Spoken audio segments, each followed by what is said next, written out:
A 14-year-old black girl abandoned her 3 days old baby, but when the billionaire and his wife found the child, Amanda did the unthinkable. Amanda, a 14-year-old girl living in the small town of Springfield, found herself in a difficult situation. Despite repeated warnings from her parents, she had been secretly meeting her boyfriend. Her father's words echoed in her mind. "You're too young to have a boyfriend. Focus on being useful to yourself and leave boys alone for now." But Amanda, driven by curiosity and what she thought was love, continued to disobey. She would sneak out whenever she could, making excuses to her parents about studying at a friend's house or running errands. One day, after feeling unwell for weeks, Amanda realized she was pregnant. Her heart raced as she approached her boyfriend with the news. I, I think I'm pregnant," she stammered, her voice barely above a whisper. Her boyfriend's face drained of color. "What? No, that's impossible. It can't be mine," he said, backing away from her. Amanda felt her world crumbling. But, but you're the only one I've been with," she pleaded. "I don't care, I'm not ready for this." "Don't tell anyone it's mine," he said coldly before walking away, leaving Amanda alone and scared. For weeks, Amanda struggled to keep her secret. She wore loose clothes and tried to act normal, but the fear of discovery consumed her. Every morning, she woke up dreading the moment her parents would find out. One night, as she lay in bed, she overheard her parents talking in the living room. "I'm worried about Amanda," her mother said. "She's been acting strange lately." "Maybe she's finally taking her studies seriously," her father replied. "It's about time she listened to us about focusing on her future." Amanda felt a pang of guilt. She knew her parents had high hopes for her, and now she had let them down in the worst way possible. The fear of disappointing her parents, coupled with the terror of becoming a mother at such a young age, overwhelmed her. She imagined the anger she might face, the shame she would bring to her family, and the possibility of being kicked out of her home. "What am I going to do?" she whispered to herself, tears streaming down her face. For days, Amanda wrestled with her options. She considered telling her parents, hoping they might understand, but every time she tried to bring it up, her courage failed her. One afternoon, as she walked home from school, she passed by the bus station. She stopped, staring at the buses lined up, ready to take people to far-off places. An idea began to form in her mind. That night, Amanda lay awake, her mind racing. "I can't stay here," she thought. "I can't face them. I can't face anyone." The next morning, after her parents left for work, Amanda made her decision. With shaking hands, she packed a small bag with some clothes and the little money she had saved. As she stood in her room one last time, she looked around at the familiar surroundings, her school books on the desk, photos of her friends on the wall, the teddy bear she'd had since childhood sitting on her bed.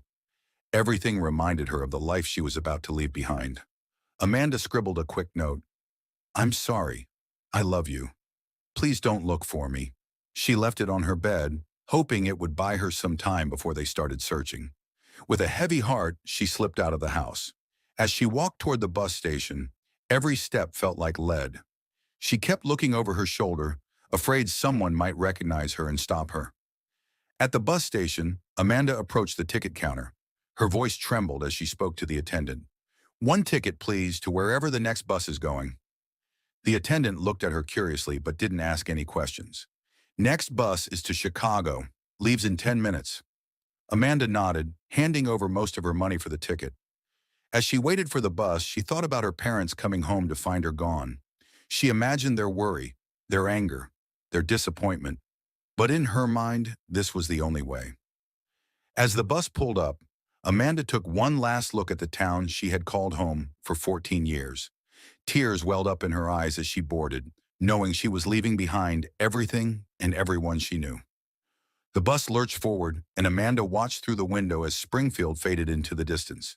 She placed a hand on her stomach, feeling the weight of her decision and the uncertainty of her future. "I'm sorry," she whispered, to her parents, to her unborn child, and to herself. After several hours of driving, the bus finally came to a stop at a bustling park in Chicago. Amanda stepped off the bus, her legs wobbly from the long journey. She stared wide-eyed at her new surroundings, overwhelmed by the noise, the crowds, and the towering buildings. This was nothing like her small town of Springfield. "Where am I supposed to go now?" Amanda muttered to herself, clutching her small bag tightly. She had spent her last dollar on the bus ticket, leaving her with no money and no idea where to go. The reality of her situation began to sink in. She was alone, pregnant, and lost in a big city she knew nothing about. As the sun began to set, Amanda wandered the streets of Chicago. Her stomach growled with hunger, reminding her that she hadn't eaten since morning. She passed by food vendors, the aroma of their wares making her mouth water, but she had no money to buy anything. "Excuse me," she tried asking a passerby, "do you know where I can find a cheap place to stay?" The person barely glanced at her before hurrying away, leaving Amanda feeling even more alone. As darkness fell, Amanda's fear grew. She had nowhere to sleep, and the streets were becoming more intimidating by the minute. She kept walking, her feet aching, hoping to find somewhere safe to rest. In a quieter part of the city, Amanda spotted an elderly woman locking up what looked like a small shop. Desperate for help, she approached the woman. "Good evening, ma'am," Amanda said, her voice trembling. "Please, I'm new in this place, and I'm lost. I can't find my way. Could you please let me sleep at your house until tomorrow? Please help me." The elderly woman looked at Amanda with surprise and suspicion. "What do you mean you're lost? What are you doing on the street at this time of night? Where are your parents?" she asked, her voice sharp with concern and a hint of accusation. Amanda, feeling cornered and desperate, decided to tell the truth. I I ran away from home," she admitted, her eyes welling up with tears. "I'm pregnant, and I was scared to tell my parents. I have nowhere to go." The woman's expression changed from surprise to disappointment. "You got pregnant? As young as you are? You're already pregnant. You must be a stubborn girl," she said, shaking her head. "Now go away from me. I can't help you." Amanda felt her heart sink. She had hoped the woman would take pity on her, but instead she found herself being chased away once again. With tears streaming down her face, she walked away, feeling more alone than ever. As she continued her aimless wandering, exhaustion began to take over. Amanda found a large tree in a quiet area and sat down, leaning against its trunk. Her eyelids felt heavy, and she was just about to drift off when she heard footsteps approaching. Amanda's eyes snapped open, and she saw a group of young men walking toward her. Their loud voices and aggressive body language made her heart race with fear. Without thinking, she jumped to her feet and started running. "Hey, where are you going?" one of the boys shouted. To Amanda's horror, she heard them start to chase her. Her pregnant body protested as she ran as fast as she could, her breath coming in short gasps. "Please, God, help me," she prayed silently as she darted down unfamiliar streets, trying to lose her pursuers. After what felt like hours, but was probably only minutes, Amanda could no longer hear the boys behind her. She slowed down, her lungs burning and her legs shaking. She found herself in a quiet, partially developed area of the city. As she caught her breath, Amanda's thoughts turned to her family back in Springfield. She imagined her mother discovering her empty room, the note she had left. She could almost hear her father's angry voice, her mother's sobs. The guilt and homesickness washed over her. "I'm sorry, Mama. I'm sorry, Papa," she whispered into the night, tears falling freely. As she walked through the quiet area, Amanda spotted an unfinished building. It was just a concrete shell with no windows or doors, but it offered some shelter from the elements and prying eyes. Cautiously, she approached the structure. "Hello," she called out softly, making sure no one else was using it as a shelter. When she received no response, she stepped inside. The floor was hard and dusty, but to Amanda's exhausted body, it felt like a luxury. She found a corner that was partially hidden from view of the entrance and settled down, using her small bag as a pillow. As she lay there trying to get comfortable, Amanda placed a hand on her stomach. "I'm sorry, little one," she whispered to her unborn child. "I don't know what we're going to do, but I'll figure something out. I promise." The night was long and uncomfortable. Every sound made Amanda jump, fearing that someone had found her hiding place. But as the first light of dawn began to filter into the unfinished building, she realized she had made it through her first night in Chicago. Sitting up and stretching her sore muscles, Amanda looked around her makeshift shelter. It wasn't much, but for now, it was the only place she had. "I guess this is home now," she said to herself, her voice a mixture of resignation and determination.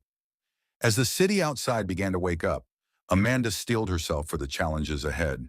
She had no money, no food, and no plan. But she was alive, and for now, that had to be enough. With a deep breath, she stepped out of the building, ready to face her first full day in this strange, overwhelming city. As time passed, Amanda's pregnancy progressed rapidly.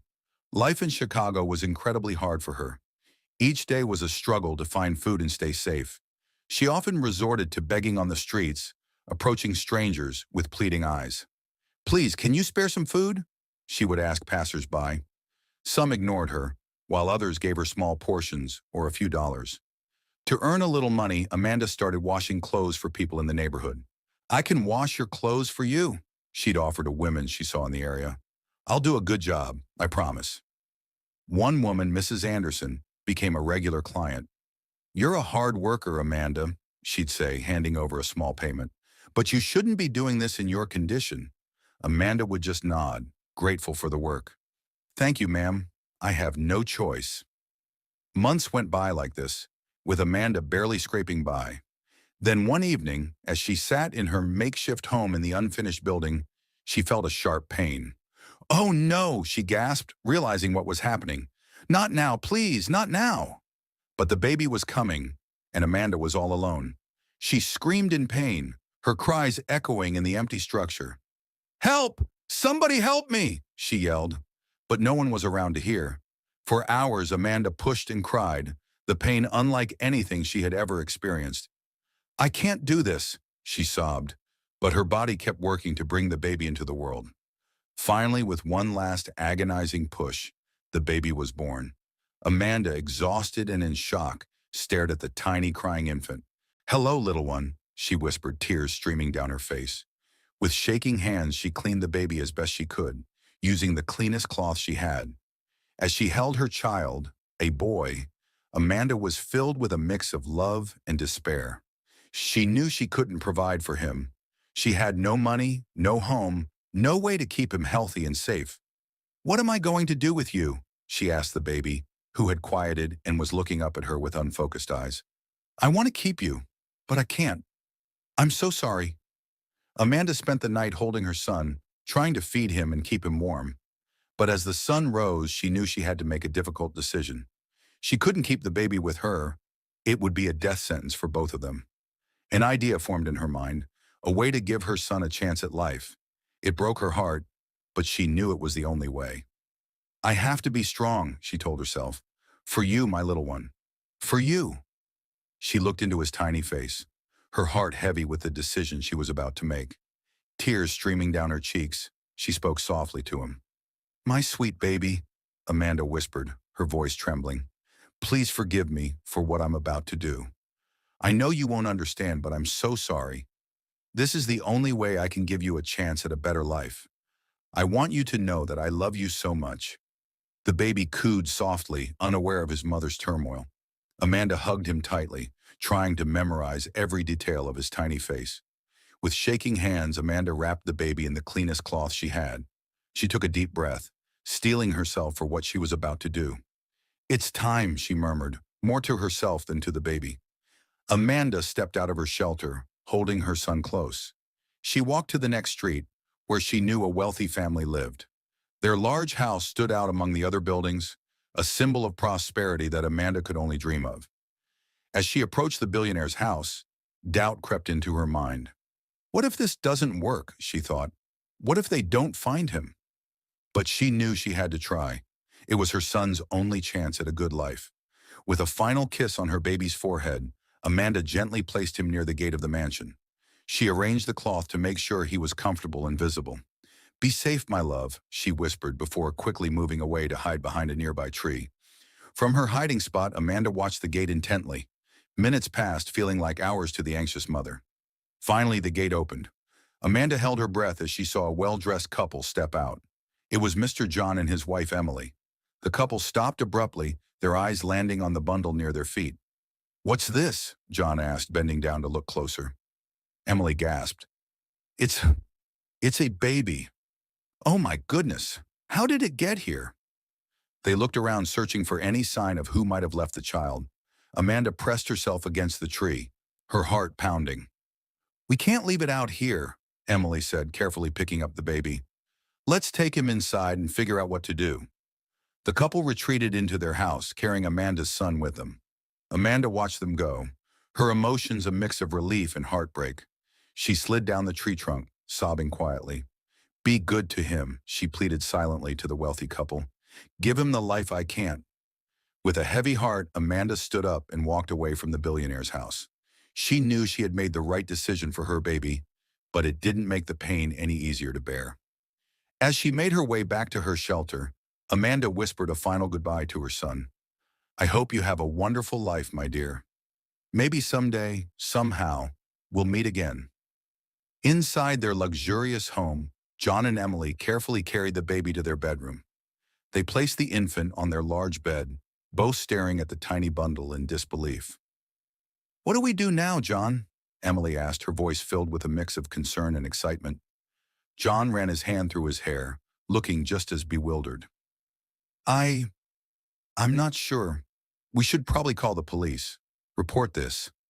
Emily gently touched the baby's cheek, her eyes filling with tears. But look at him, John. He's so small, so helpless. The couple exchanged a meaningful look. They had been trying to have a child for years, spending fortunes on fertility treatments, all to no avail. The pain of their inability to conceive had been a constant shadow over their otherwise successful lives. John sat down heavily on the edge of the bed. You know, Emily, maybe this isn't a coincidence. We've prayed for a child for so long. Emily nodded, hope blooming in her chest. Do you think, could this be our miracle? John reached out and took his wife's hand. Maybe it is. Maybe this is the gift we've been waiting for all these years.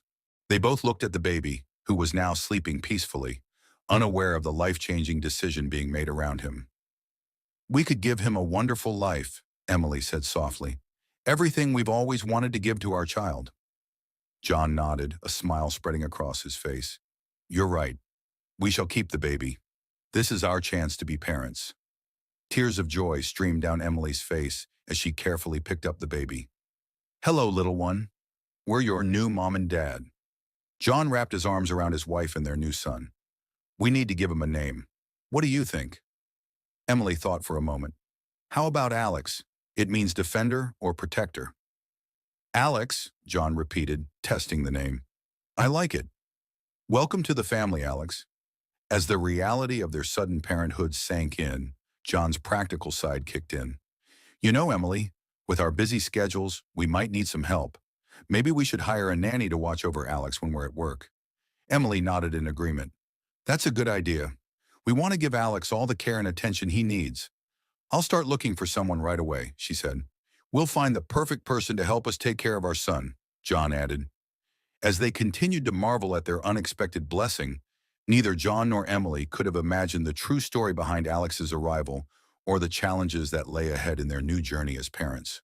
Amanda couldn't shake off the guilt and worry about her decision to leave her baby at the billionaire's mansion. She spent her days and nights walking around the property, her mind filled with questions and doubts. Did I make the right choice? She would mutter to herself, staring at the grand gates. Is my baby okay in there? One evening, as she paced near the mansion, a security guard approached her. Miss, are you lost? You've been here for hours, he said. Amanda jumped, startled. No, I'm just walking, she stammered. The guard looked at her suspiciously. This isn't a public park. You can't stay here. Amanda nodded and walked away, her heart heavy. She found a nearby bench and sat down, tears streaming down her face. I'm sorry, my baby, she whispered. I hope you're happy in there. Sleep became a luxury for Amanda. Every night she tossed and turned in her makeshift shelter, her mind racing with thoughts of her child. Is he being cared for? Does he miss me? She would ask the darkness, receiving no answer. One day, as Amanda walked her usual route around the mansion, something caught her eye. A notice was posted on the wall. Nanny needed. Her heart raced as she read it. This is it, she whispered to herself. This could be my chance to see my baby again. Amanda stood there staring at the notice, her mind racing. She knew it was risky. What if they recognize me? What if I can't handle being so close to my child without revealing the truth? She paced back and forth, talking to herself. Should I do this? Can I even pull it off? After hours of internal debate, Amanda made her decision. I have to try, she said firmly. I need to know he's okay. The next day, Amanda cleaned herself up as best she could and went to apply for the job. She rehearsed her story over and over. Good morning, she said nervously to the woman at the gate. I'm here about the nanny position. To Amanda's surprise, she was ushered in immediately. She found herself sitting across from John and Emily. So Amanda, tell us about your experience with children, John said. Amanda took a deep breath. I love children, she said, thinking of her baby. I've helped raise my younger siblings and cousins. Emily smiled. That's wonderful. How do you handle difficult situations with children? With patience and understanding, Amanda replied, her voice steadier now. The interview continued, and to Amanda's shock, it ended with John saying, Well, Amanda, we'd like to offer you the position. Can you start tomorrow? Amanda nodded, barely able to speak. As she left the mansion, a mix of excitement and fear filled her. She was going to see her baby again. But at what cost? Amanda started her job as a nanny in the billionaire household, her heart racing every time she saw Alex. She had to remind herself constantly not to show too much emotion. Good morning, Alex, she'd say softly each day, fighting the urge to scoop him up and never let go. Emily noticed Amanda's gentle way with the baby. You're so good with him, Amanda, she said one day. He really seems to like you. Amanda smiled nervously. Thank you, ma'am. He's a wonderful baby. When the family was out, Amanda would hold Alex close, whispering to him, My sweet boy, I'm your mama. I wish I could tell you, she'd say, tears in her eyes. She breastfed him during these moments, cherishing the bond. This is our secret, okay? She'd whisper, her emotions overwhelming her. As weeks passed, Alex began to show a strong preference for Amanda. He'd cry when she left the room and calm instantly in her arms. It's amazing how attached Alex is to you, Amanda. You must have a special touch, John commented one evening. Oh, I just try my best, sir, Amanda replied, her heart pounding. Emily added, We're so lucky to have found you. Alex clearly loves you. Amanda nodded, unable to speak past the lump in her throat. She was grateful for this time with her son, but the secret was becoming harder to bear each day. That night, as she put Alex to bed, she whispered, I love you so much, my little one. More than you'll ever know. One sunny afternoon, John and Emily were sitting on their patio, enjoying the pleasant weather. They watched as Amanda played with Alex on a blanket spread out on the lawn. Emily turned to her husband, a slight frown on her face. John, I don't know, but have you noticed how attached Amanda is to Alex? John nodded, his eyes focused on Amanda and the baby. I was just about to mention that, Emily. We hired her to watch over Alex, but she seems almost too attached to him. It's a bit unusual, don't you think? They watched as Amanda tickled Alex, making him giggle loudly. The sound of the baby's laughter filled the air. Look at how she looks at him, John continued. It's almost like, well, I don't know. I hope everything is all right with her. Emily sighed, her expression softening. Maybe we're overthinking this. She could just be a very dedicated nanny. Some people are naturally good with children. That's true, John agreed, though he still looked concerned. But don't you find it odd how quickly Alex bonded with her? He cries whenever she's not around. Emily reached out and patted her husband's hand. I understand your concerns, but let's not worry too much about it. She's taking excellent care of Alex, and that's what matters most. They fell silent for a moment, watching as Amanda gently rocked Alex, who was starting to look sleepy. You're right, John finally said. She's probably just trying to be a loving nanny. As long as Alex is happy and well cared for, we shouldn't complain. Emily nodded, smiling as she saw Alex yawn in Amanda's arms. Exactly. Let's be grateful we found someone who cares for our son so deeply. Amanda was tidying up Alex's toys in the garden when she noticed John and Emily talking on the patio. She couldn't hear their words clearly, but their frequent glances in her direction made her uneasy. Pretending to be busy, she moved closer, straining to catch their conversation. As she picked up a stuffed animal, she heard Emily's voice. That nanny, she's so much attached to Alex. Amanda's heart raced. She bent down, pretending to tie her shoelace, listening intently. John's response made her blood run cold. Too attached to the baby? Oh no, Amanda thought, her hands shaking slightly as she placed the toy in the basket. She caught more snippets of their conversation, each word increasing her panic. As the couple's discussion ended, Amanda straightened up, her mind racing. I have to be more careful, she whispered to herself. They're getting suspicious. I need to watch my steps. She took a deep breath, forcing a calm expression as she turned toward the house, all the while thinking, I can't lose this chance to be with my baby. I have to be smarter about this. For 10 long years, Amanda lived a double life in the billionaire's household. Every day was a delicate balance of caring for Alex while hiding her true identity. She poured all her love into her son, savoring every moment they shared. Alex, have you finished your homework? Amanda would ask, her voice gentle but firm. Almost done, Nanny Amanda, the boy would reply, his face lighting up at her attention. As Alex grew, Amanda marveled at his progress. She'd watch him learn to walk, talk, and eventually excel in his studies. Each milestone filled her with a bittersweet mix of pride and sadness.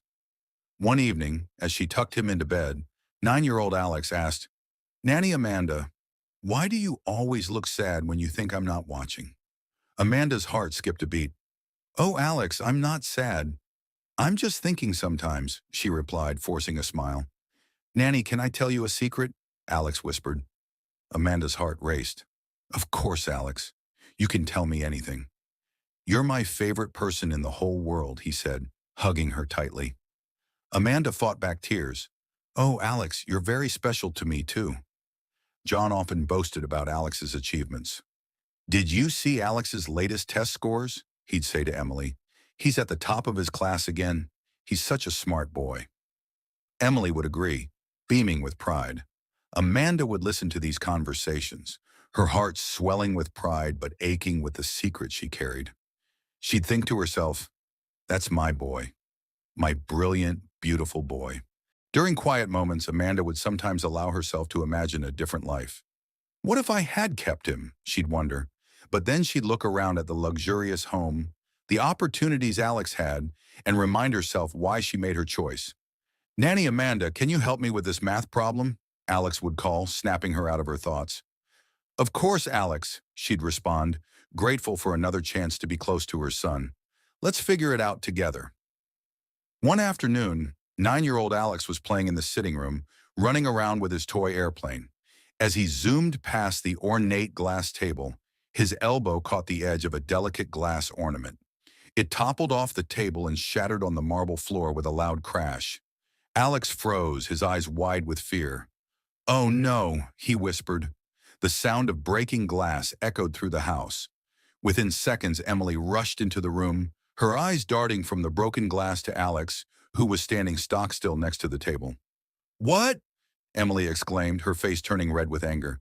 Alex, you broke that glass on the table? I've told you so many times not to play near that table.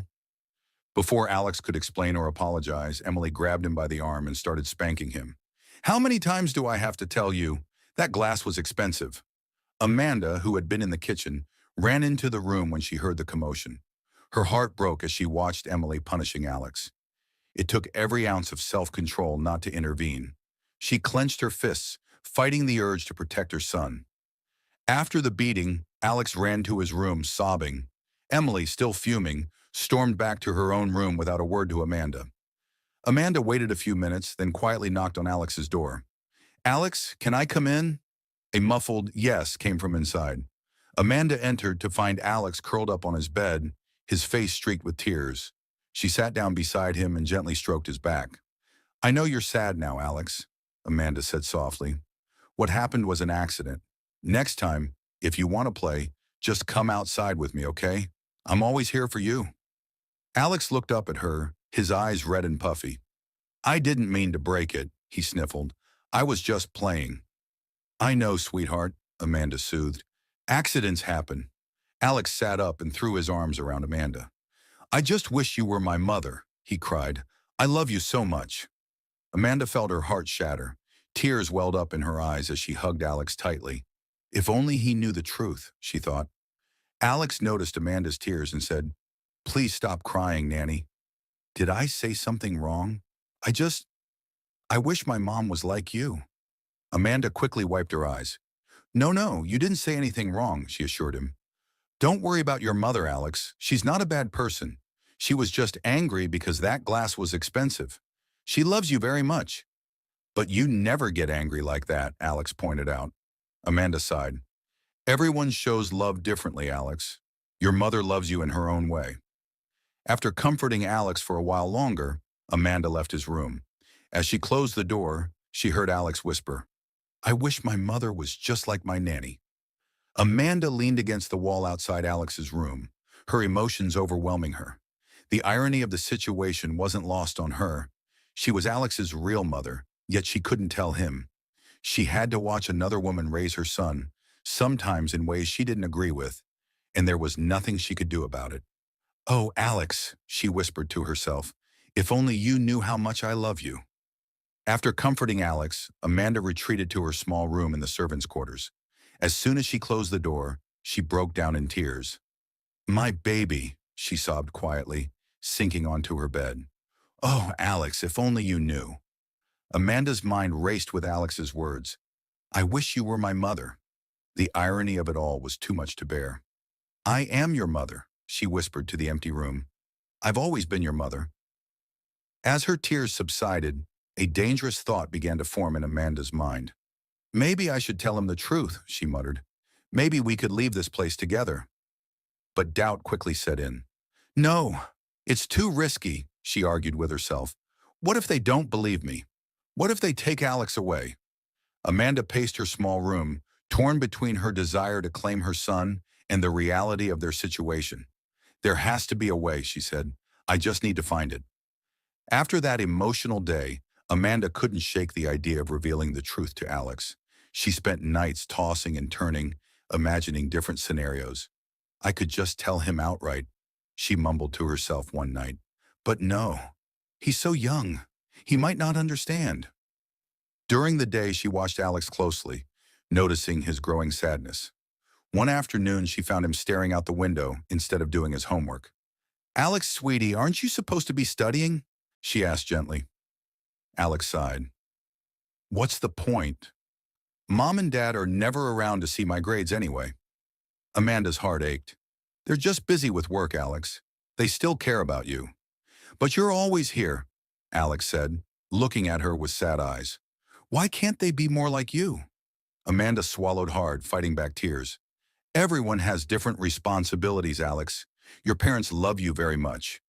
As Alex turned back to the window, Amanda thought, oh, my sweet boy, if only I could tell you the whole truth. Days later, Alex's life had turned into a nightmare. Once known throughout the school for his intelligence and academic prowess, the popular and brilliant boy now found himself struggling. His grades had plummeted dramatically, dropping from first place to third, from last in his class. At home, the situation was equally dire. His father would bellow at him, his face red with anger. What's wrong with you, Alex? How could you let your grades slip like this? He'd shout, waving Alex's report card in the air. His mother was no better. She'd yell and call him names, her words cutting deep. Are you trying to embarrass us? You used to be so smart. What happened to our brilliant son? She'd say, her voice dripping with disappointment. Neither of them seemed to care about what might be troubling their only child. They didn't take the time to sit down with Alex to ask him if something was wrong or if he needed help. Their busy schedules and high expectations left no room for understanding or compassion. The constant criticism and lack of support at home took its toll on Alex. He became lost in his thoughts, his mind a whirlpool of sadness and confusion. This internal turmoil directly impacted his academic performance, leading to a breakdown in his studies. At school, his teachers noticed the change. Mrs. Smith, his English teacher, approached him one day after class. Alex, is everything all right? You seem very distracted lately, she asked gently. Alex just shrugged, avoiding eye contact. I'm fine, he mumbled, even though he was far from it. Mr. Peters, his math teacher, also tried to reach out. Alex, your grades have dropped significantly. Is there something bothering you? You can talk to me if you need help, he offered. But Alex wouldn't open up to them. He'd simply shake his head and walk away, leaving his concerned teachers at a loss. The only person Alex felt he could turn to was Amanda. One evening, As she was helping him with his homework, he finally broke down. "Nanny Amanda," he said, his voice quivering, "I don't know what to do anymore. Nothing I do seems good enough for Mom and Dad." Amanda's heart ached as she listened to her son's pain. "Oh, Alex," she said softly, putting an arm around his shoulders. "What makes you feel that way?" Alex's words came out in a rush. "They're always yelling at me about my grades. They don't care about anything else. They don't even ask how I'm feeling or if something's wrong. It's like they only love me when I'm perfect." Amanda fought back tears as she hugged Alex close. "Your parents love you very much, Alex. They just have a hard time showing it sometimes. But I'm here for you, always. You can tell me anything, okay?" Alex nodded, burying his face in Amanda's shoulder. In that moment, Amanda wished more than ever that she could tell Alex the truth, that she was his real mother, and that she loved him unconditionally. But for now, all she could do was hold him and offer what comfort she could. Alex's academic performance had been suffering due to his worries about his parents' busy schedules and their seeming lack of interest in his life. Once a top student, he had slipped to the middle of his class. However, with Amanda's constant support and encouragement, Alex started to regain his focus on his studies. One day after class, Alex's teacher, Mrs. Smith, called out to him. "Alex, can I speak with you for a moment?" Alex turned back, a bit nervous. "Yes, Mrs. Smith." Mrs. Smith smiled warmly. "Alex, I've noticed a significant improvement in your academic performance lately. Your grades have shot up and you're participating more in class discussions. I'm really impressed with the new Alex I'm seeing." Alex beamed with pride. "Thank you, Mrs. Smith. I've been trying harder." "Well, your efforts haven't gone unnoticed," Mrs. Smith continued. "In fact, I've spoken with the school principal about you. We would like you to represent our school in the upcoming national competition. It's a contest between 2,000 different schools across the country." Alex's eyes widened in surprise and excitement. "Really? Me?" Mrs. Smith nodded. "Yes, you. We believe you have the potential to do very well." Alex couldn't contain his excitement. "Thank you so much, Mrs. Smith. I promise I'll do my best. I want to put our school on the map as one of the best schools in the country." Mrs. Smith's face lit up with delight at Alex's enthusiasm. "That's the spirit, Alex. Your newfound wisdom and dedication are truly impressive. Keep up the great work, and I'm sure you'll make us all proud." As Alex left the classroom, he couldn't wait to share the news with Amanda. He found her in the kitchen, preparing dinner. Nanny Amanda," he called out excitedly. "You won't believe what happened today." Amanda turned to him, smiling at his enthusiasm. "What is it, Alex?" "Mrs. Smith said I'm going to represent our school in a big competition. It's against 2,000 other schools in the country," Alex exclaimed. Amanda's face beamed with pride. "Oh, Alex, that's wonderful news. I'm so proud of you." Alex hugged Amanda tightly. "It's all thanks to you, Nanny. You always listen to me and encourage me. You make me want to do better." Amanda felt tears welling up in her eyes as she hugged her son back. "You did all the hard work, Alex. You should be very proud of yourself." As they celebrated Alex's achievement, Amanda couldn't help but feel a mix of joy and sadness. She was immensely proud of her son, but she wished she could share this moment with him as his mother, not just his nanny. The school competition arrived quickly, and Alex put his whole heart into representing his school. He had spent weeks preparing, staying up late to study and practice. On the day of the competition, Alex felt a mix of excitement and nervousness as he stood on the stage. "You can do this, Alex," he whispered to himself, taking a deep breath before starting his presentation. His hard work paid off. Alex's performance was outstanding, impressing both the judges and the audience. When the results were announced, Alex's school was declared the winner, recognized as one of the best schools in the area. "And the winner is Alex from St. Mary's School." The announcer's voice boomed through the speakers. The entire auditorium erupted in cheers. Alex's classmates rushed to congratulate him, patting him on the back and shouting words of praise. "You did it, Alex!" his best friend Tom exclaimed. "You were amazing up there." Alex's exceptional showing caught the attention of government officials present at the event.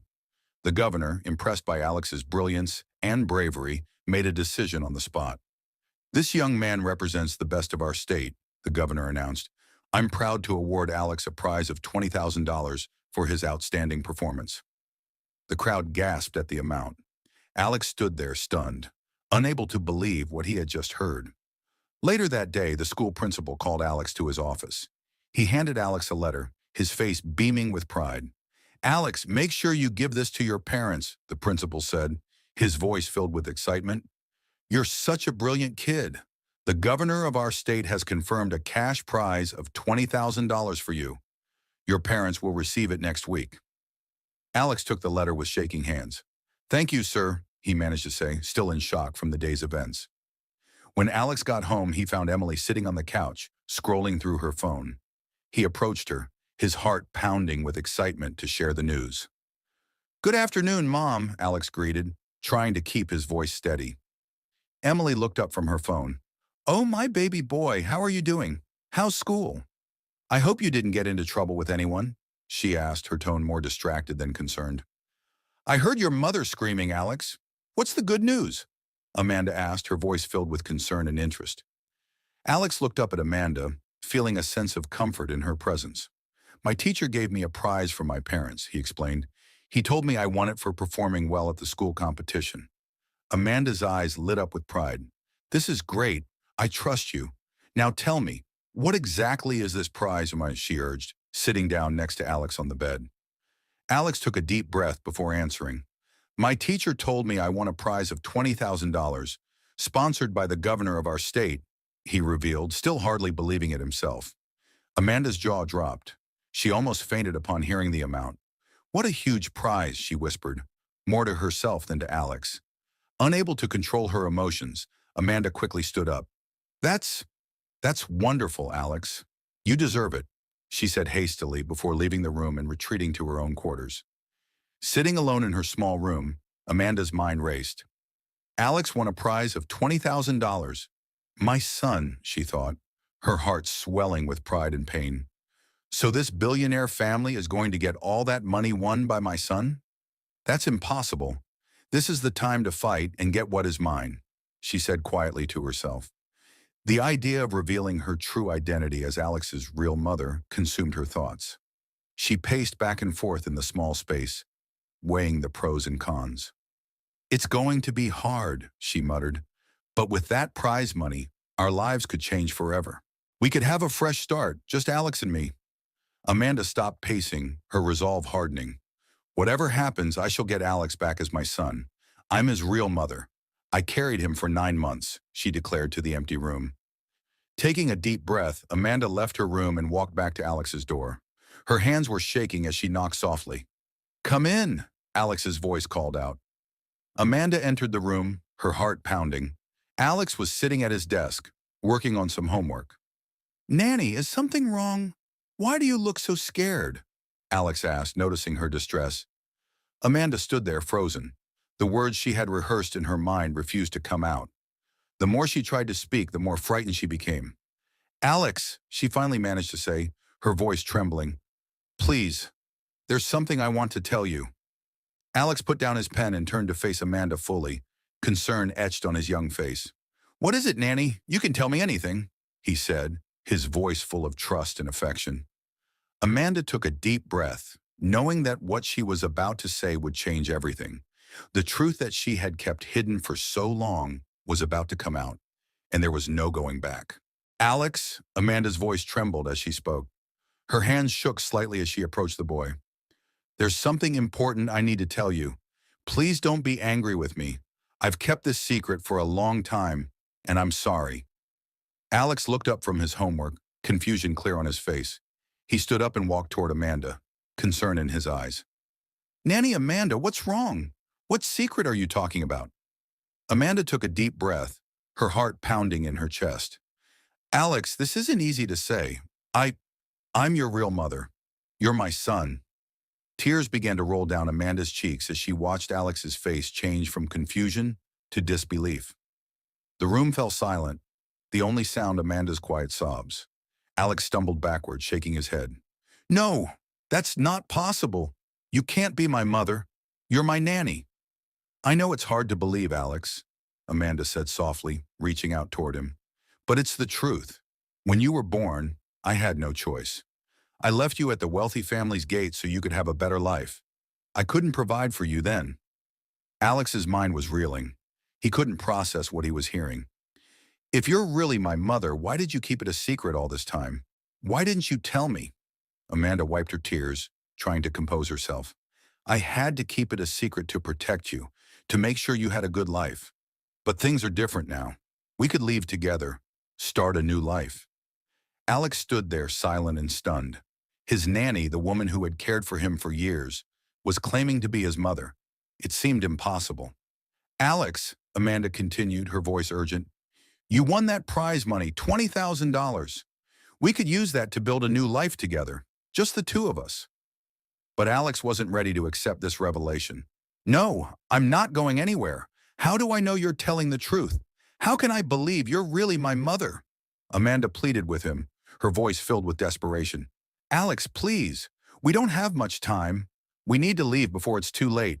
We can go to your school, claim the prize money, and start over. As Amanda continued to explain, sharing details from the past, Alex began to see the truth in her words. The love she had always shown him, the special bond they shared. It all started to make sense. But even as he began to accept that Amanda might truly be his mother, a new worry formed in his mind. But how can we leave? Alex asked, his voice barely above a whisper. How can we escape from here? They both knew escaping wouldn't be easy. Alex, he whispered, how will we get past the gate? The guards are always there. Amanda sighed. I know, Alex. It's going to be tricky. We need to be patient and careful. They often found themselves staring at the high walls and watchful guards, feeling trapped. The gateman was particularly vigilant, never leaving his post unattended. Maybe we could sneak out at night, Alex suggested hopefully. It's too risky, Amanda replied. The security cameras are always on, and the night guards do regular patrols. Their desire for freedom grew, but so did their frustration at the seemingly impossible task ahead. The next day, Amanda sat alone in her small room, her mind racing with ideas. She tried to think of ways to escape with Alex, but each plan seemed more impossible than the last. We could sneak out at night, she muttered to herself. No, the guards would catch us. She paced back and forth, growing more frustrated. Maybe we could disguise ourselves, but how would we get past the gate? After hours of failed planning, Amanda slumped onto her bed, feeling defeated. Suddenly, a new thought struck her. What if I just told them the truth? She whispered. The idea both terrified and excited her. She imagined herself standing before the wealthy family, revealing her true identity as Alex's mother. It's risky, she said to herself, but it might be our only chance. Amanda took a deep breath, steeling herself for what was to come. I have to do this, she decided, for Alex, for both of us. She knew this choice would change everything, but she was ready to fight for her son. By evening, the wealthy family had gathered for dinner. The dining room was filled with the clinking of expensive cutlery and quiet conversation. Amanda stood nervously by the door, her heart pounding. She took a deep breath and stepped forward. I'm sorry, sir, but I have something important to say. Amanda spoke, her voice trembling slightly. Mr. Miller looked up from his plate, confusion etched on his face. What is it, Amanda? Can't it wait until after dinner? Amanda shook her head. No, sir, it can't wait any longer. She paused, gathering her courage. The truth is, Alex is my son. I'm his real mother. The room fell silent. Mrs. Miller's fork clattered onto her plate. What? What nonsense are you talking about? Alex is our son, she screamed, her face turning red. Mr. Miller stood up abruptly, his chair scraping against the floor. Amanda, what's wrong with you? We hired you as a nanny, not to claim our child as your own. Amanda's eyes filled with tears. I'm so sorry, sir, but it's true. I had to leave him at your gate years ago because I was too poor to raise him. When I saw you needed a nanny, I took the chance to be close to him. I never meant to deceive you. Mrs. Miller's voice was cold with fury. This is ridiculous. You're fired, Amanda. Pack your things and get out of our house immediately. Amanda stood her ground, her voice growing stronger. I can't leave without Alex. He's my biological son. I won't abandon him again. Mr. Miller's face contorted with anger. This is outrageous. You have no right to come into our home and make these claims. Leave now, or I'll call the police. Please, I want to go with her, Alex cried out, tears streaming down his face. He tried to run to Amanda, but Mrs. Miller grabbed his arm. You can't go with her, Alex, Mrs. Miller said firmly. We're your parents. We raised you. Now go to your room and don't say another word. Amanda's heart broke, seeing Alex's distress. I won't leave without my son, she repeated, her voice cracking with emotion. Mr. Miller had heard enough. He turned to the doorway and shouted, Security! Get in here now! The gateman rushed in, looking confused. Mr. Miller pointed at Amanda. Remove this woman from our property immediately. She is no longer welcome here. No, please, Amanda begged as the gateman grabbed her arm. Alex, I love you. Alex tried to break free from Mrs. Miller's grip. Nanny Amanda, don't take her away. But it was too late. The gateman dragged Amanda through the house and out the front door. With a final shove, she found herself outside the gate, alone on the dark street. As the gate clanged shut behind her, Amanda collapsed to her knees, sobbing. Inside, she could still hear Alex's muffled cries. The night air was cold and she had nowhere to go, but even in her despair, she made a silent promise to her son. I'll find a way back to you, Alex. I won't give up. Amanda wandered the dark streets for hours, her feet aching and her heart heavy. Finally, she stumbled upon an unfinished building and decided to take shelter there for the night. As she lay on the cold concrete floor, her mind raced with worry and regret. What have I done? She whispered to herself. How will I ever see Alex again? She tossed and turned, unable to find comfort. Maybe I should have waited longer, she muttered, but I couldn't keep lying to him. Meanwhile, back at the Miller mansion, Alex lay awake in his bed, tears silently rolling down his cheeks. Why did they send Nanny Amanda away? He wondered aloud. She's my real mom. Will I ever see her again? He clutched his pillow tightly, feeling more alone than ever. I wish I could have gone with her, he sniffled. What if she doesn't come back for me? As the night wore on, both Amanda and Alex remained awake, their thoughts filled with fear and longing for each other. The next morning, Mr. Miller and Mrs. Miller sat in their luxurious living room, their faces etched with worry. The events of the previous night weighed heavily on their minds. Mrs. Miller broke the tense silence. Honey, what if Amanda was telling the truth? What if Alex really is her son? Mr. Miller frowned, rubbing his temples. I've been thinking about that too. Remember how we found Alex at our gate all those years ago? Mrs. Miller nodded slowly. Yes, it was such a strange night. We just took him in. I've been suspecting something was off with that nanny, Mr. Miller admitted. She was always so close to Alex, more than a normal nanny would be. Mrs. Miller's voice rose with anger. I can't believe we hired her. Now she shows up claiming Alex as her own, a boy she abandoned. We're the ones who gave him a good life. Mr. Miller stood up, pacing the room. After all these years of raising Alex, how can she think she has any right to him now? Exactly, Mrs. Miller exclaimed. She's poor. She has no resources. We're the ones who've provided for Alex. She can't just waltz in and take him away. Unknown to them, Alex stood just outside the room, listening to every word, his small hands clenched into fists as he realized the truth of Amanda's words. Later that day, Mr. Miller noticed Alex's change in behavior. Alex, come here. Why aren't you eating your dinner? Alex glared at him, pushing his plate away. I'm not hungry. Mrs. Miller tried to intervene. Alex, honey, what's wrong? You love this food. Stop pretending you care, Alex shouted, surprising both adults. You're not my real parents. Mr. Miller's face hardened. Alex, that's no way to speak to us. Go to your room now. As Alex stormed off, Mrs. Miller turned to her husband, her voice trembling. What are we going to do? He's never acted like this before. Mr. Miller sighed heavily. We'll have to be patient. He's confused right now. But we're his parents, no matter what Amanda says. He'll come around. But as days passed, Alex's behavior only worsened. He refused to eat, barely spoke, and spent most of his time alone in his room.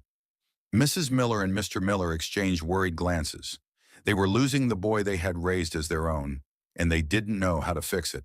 Amanda sat on the curb, her head in her hands. How can I fight against rich people like them? she muttered to herself. I'm just a poor woman, but I can't give up on my son. Tears streamed down her face as she sobbed openly on the street. A man walking by noticed her distress and approached cautiously. Excuse me, ma'am, he said gently. Is everything okay? Why are you crying out here in this heat? Amanda looked up, wiping her eyes. It's nothing you can help with. The problem is too big. The man sat down beside her. Sometimes talking about our problems can help. Why don't you tell me what's wrong? Maybe I can offer some advice or assistance. Amanda hesitated, then sighed. Well, it's a long story, but it's about my son. He's been taken from me by a wealthy family. The man listened intently as Amanda began to share her story, offering her a sympathetic ear. In her moment of despair, Amanda took a deep breath and began sharing her story with the stranger. It all started years ago when I was young and poor. I had a baby boy, but I couldn't take care of him, so I left him at a rich family's gate, hoping they'd give him a better life. The man nodded for her to continue. Recently, I got a job as a nanny for that same family. I didn't know it was my son at first, but when I realized, I couldn't keep it a secret anymore. I told them the truth, and they kicked me out. Now they're keeping my son from me, Amanda finished, her voice breaking. Please, she pleaded. I just want my son back. He's not happy with them. I know it in my heart. The man's expression softened. I understand your pain, but crying won't solve anything. You need to be strong for your son. I think I might be able to help you, but I need to be certain you're telling the truth. Are you really the boy's mother? Amanda nodded vigorously. Yes, I swear it. I can prove it if I need to. The man introduced himself. I'm Anthony, a lawyer. Your situation touches me, Amanda. I want to help you. Amanda's eyes lit up with hope. Really? You'd do that for me? Anthony smiled kindly. Yes, but first, let's get you somewhere safe to stay. You can't keep sleeping on the streets. He helped Amanda find a small, affordable apartment. It's not much, he said, but it's a start. You'll be safe here while we figure out what to do next. Amanda looked around the tiny room, tears of gratitude in her eyes. Thank you, Anthony. I don't know how to repay you. Don't worry about that now, he replied. Let's focus on getting your son back. With the little money she had saved from her nanny job, Amanda bought some basic groceries. As she put them away in the small kitchen, she turned to Anthony. What's our next step? She asked, determination in her voice. Anthony sat at the small table, his brow furrowed in thought. First, we need to gather evidence. Do you have any documents that prove you're Alex's mother? A birth certificate, maybe? Amanda's face fell. No, I don't have anything like that. I was so young and scared when I had him. That makes things harder but not impossible, Anthony reassured her. We might need to consider a DNA test. Are you willing to do that? Amanda nodded without hesitation. Absolutely. Anything to get my son back. Anthony stood up, a plan forming in his mind. All right, Amanda. Get some rest tonight. Tomorrow we'll start building our case.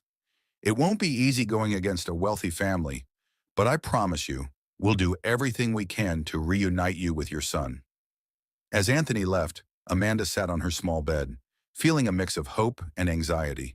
She looked out the window, thinking of Alex.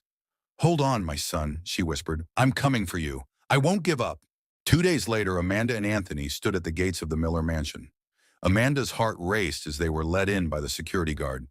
They found Mr. Miller and Mrs. Miller relaxing on the patio, enjoying the cool evening breeze. Mr. Miller's eyes widened in surprise when he saw Amanda. You again? I thought we made it clear you weren't welcome here. And who's this man with you? Anthony stepped forward, his demeanor professional and calm. Good evening, Mr. Miller. I'm Anthony Johnson, an attorney representing Miss Amanda. We're here to discuss the matter of Alex. Mrs. Miller stood up abruptly, her face flushing with anger. There's nothing to discuss. Alex is our son. Mr. Miller placed a hand on his wife's arm, trying to calm her. He turned to Anthony with a forced smile. So Amanda's brought a lawyer to claim Alex? That's quite amusing, considering she has no proof he's her son. Anthony remained unruffled. That's precisely why we're here, Mr. Miller. We'd like to propose a DNA test to determine Alex's parentage once and for all. Mr. Miller's smile faltered. A DNA test? That's absurd. We don't need to prove anything. Alex is our son, end of story. Amanda, who had been quiet until now, spoke up. Please, Mr. Miller, if you're so sure, why not take the test? What are you afraid of? Mrs. Miller glared at Amanda. We're not afraid of anything. We just don't need to prove ourselves to a woman who we employed as a nanny. Anthony intervened, his voice firm but respectful. Mr. and Mrs. Miller, I understand this is a sensitive issue, but surely you can see that a DNA test would put this matter to rest. If Alex is truly your biological son, you have nothing to lose. Mr. Miller paced the patio, clearly agitated. This is ridiculous. We've raised Alex for years. We're the only parents he's ever known. That may be true, Anthony acknowledged, but it doesn't change the fact that Miss Amanda claims to be his biological mother.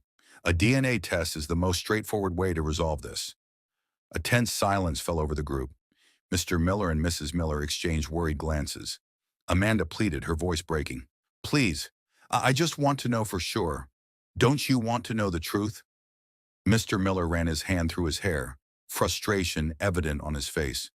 And what if the test shows Alex isn't our biological son? What then? Do you expect us to just hand him over to you? Anthony shook his head. No one's talking about taking Alex away right now. This is simply about establishing the truth. Any decisions about Alex's future would need to consider his best interests. Mrs. Miller burst out. His best interests are with us. We're the ones who've given him everything. Amanda couldn't hold back her tears. I know you've taken good care of him. I'm grateful for that. But he's my son. I have a right to be in his life. The argument continued, voices rising and falling as emotions ran high. Mr. Miller paced back and forth, clearly torn. Finally, after what seemed like hours of debate, Mr. Miller held up his hand. Enough. Fine. We'll do the DNA test. Mrs. Miller gasped. Mark, are you sure? He nodded, his expression grim. Yes. If it's the only way to put this matter to rest, then so be it.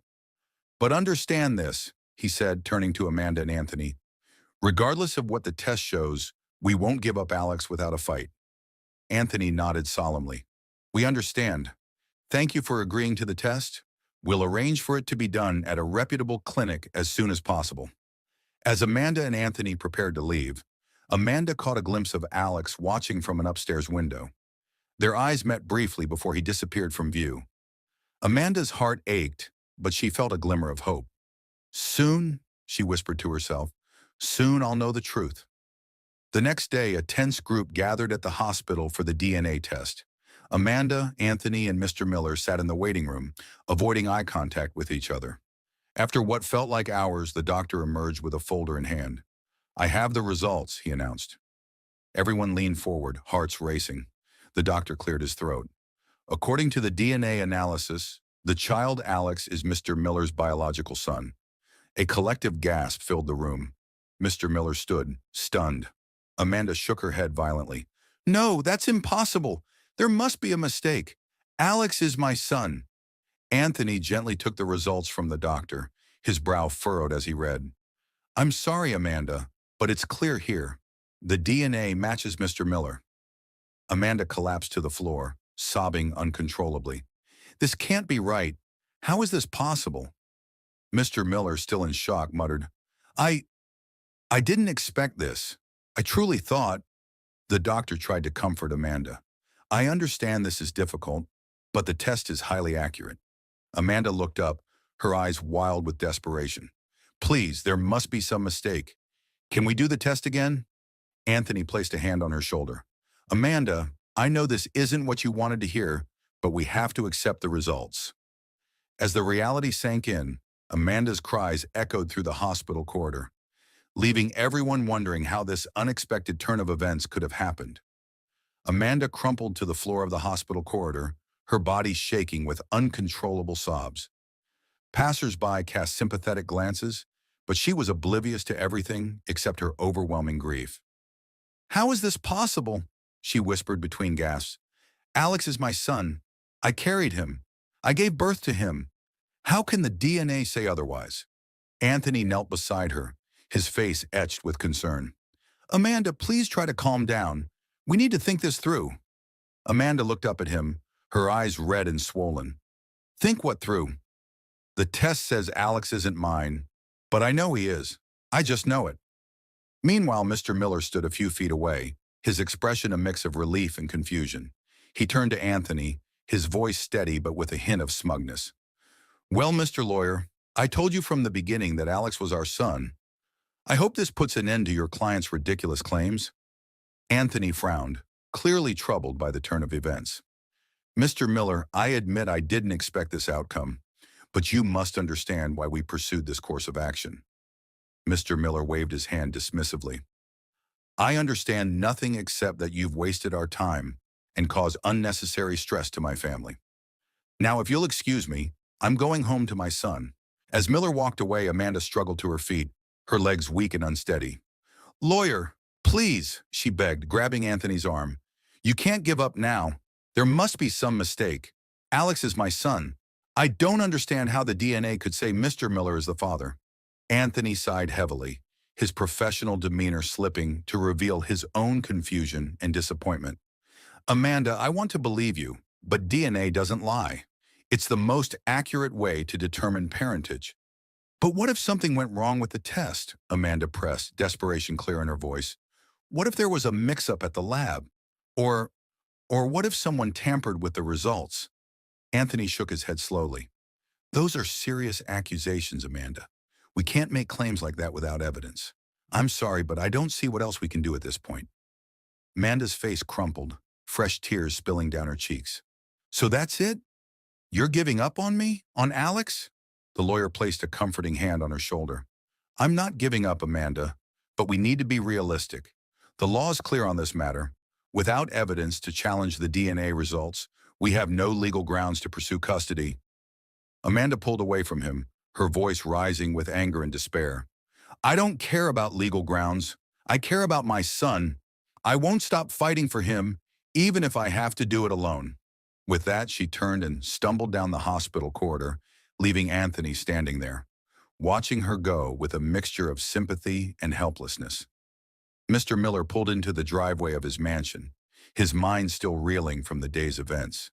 He hurried inside, finding Mrs. Miller lounging on the couch, watching TV. Darling, you won't believe what happened at the hospital today, he said, his voice filled with excitement and confusion. Mrs. Miller turned to him, a sly smile on her face. Oh, try me. I might not be as surprised as you think. Mr. Miller's eyebrows shot up. What do you mean? Do you know something about this? Mrs. Miller laughed, a hint of mischief in her eyes. Let's just say I had a feeling things would work out in our favor. Sarah, what are you talking about? Mr. Miller pressed. The DNA test. It said I'm Alex's father. But how is that possible? Sarah stood up, walking toward her husband. Oh, Mark, did you really think I'd let that woman take our son? Of course I made sure the test results went our way. Mark's jaw dropped. Wait, are you saying you tampered with the test? Sarah nodded, looking rather proud of herself. I contacted the doctor at Grace Hospital and made sure he'd give us the results we wanted. A little bribe goes a long way. Mark was speechless for a moment, then pulled Sarah into a tight hug. I can't believe you did that. You're incredible. Sarah hugged him back, her voice hardening.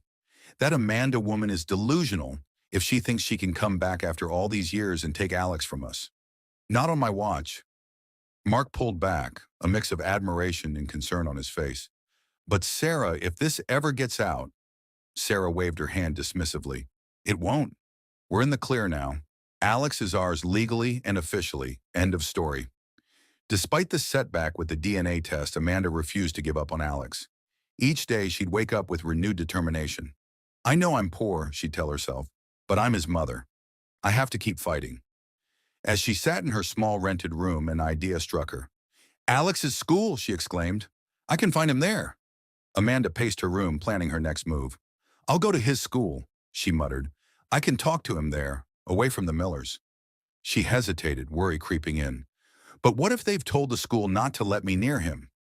Shaking off her doubts, Amanda straightened her shoulders. It doesn't matter.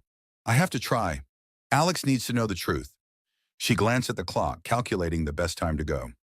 I'll wait until just before school ends. That's my best chance to see him. With a mix of hope and anxiety, Amanda prepared herself for the confrontation ahead, determined to reconnect with her son no matter the obstacles. Amanda woke up early, her heart filled with hope. She carefully chose her clothes, wanting to look presentable. As the school day neared its end, she hailed a bike to St. Mary's School. "Please," she told the rider, her voice trembling with anticipation. Arriving at the school, Amanda's eyes scanned the compound anxiously. Suddenly, she collided with someone. "Oh, I'm sorry," Amanda apologized, looking up to see a familiar face. The teacher's eyes widened in recognition. "Wait, aren't you Alex's nanny?" Amanda stumbled over her words. "Yes, I was. I'm here to pick him up." The teacher frowned, confused. "Alex? But he doesn't go here anymore. Didn't you know?" Amanda's heart sank. "What do you mean? When did this happen?" "His parents transferred him after he won that big award," the teacher explained. "I thought you'd know, being his nanny and all." Amanda's mind raced. "No, there must be some mistake. Can I check his classroom?" The teacher shook her head. "I'm sorry, but that's not possible. Is everything okay? You seem upset." Amanda forced a smile. "No, everything's fine. I must have forgotten about the transfer. Thank you." As the teacher walked away, Amanda leaned against a wall, devastation washing over her. She realized the Millers had outsmarted her once again, moving Alex to keep him out of her reach. "What am I going to do now?" she whispered, tears welling in her eyes. The path to her son seemed to grow more difficult with each passing day. Alex sat at his desk, staring blankly at the open book before him. While his classmates laughed and played outside, he remained lost in thought, his mind filled with worry about his real mother, Amanda. His teacher, Mrs. Johnson, watched him with concern. "Alex," she called softly. When he didn't respond, she approached his desk.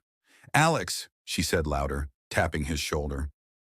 Alex startled, looking up at his teacher with sad eyes. "Oh, sorry, Mrs. Johnson. I didn't hear you." Mrs. Johnson pulled up a chair. "Alex, what's wrong? You've been so quiet lately. This isn't like you at all." Alex hesitated, then sighed deeply. "It's nothing, Mrs. Johnson. I'm fine." But Mrs. Johnson wasn't convinced. "Come on, Alex, I can see something's bothering you. Maybe I can help if you tell me what's going on." After some gentle prodding, Alex finally opened up. "It's my mother," he said quietly. "My real mother. She's been forced to leave, and I'm not happy living with the Millers anymore." Mrs. Johnson listened intently as Alex poured out his story.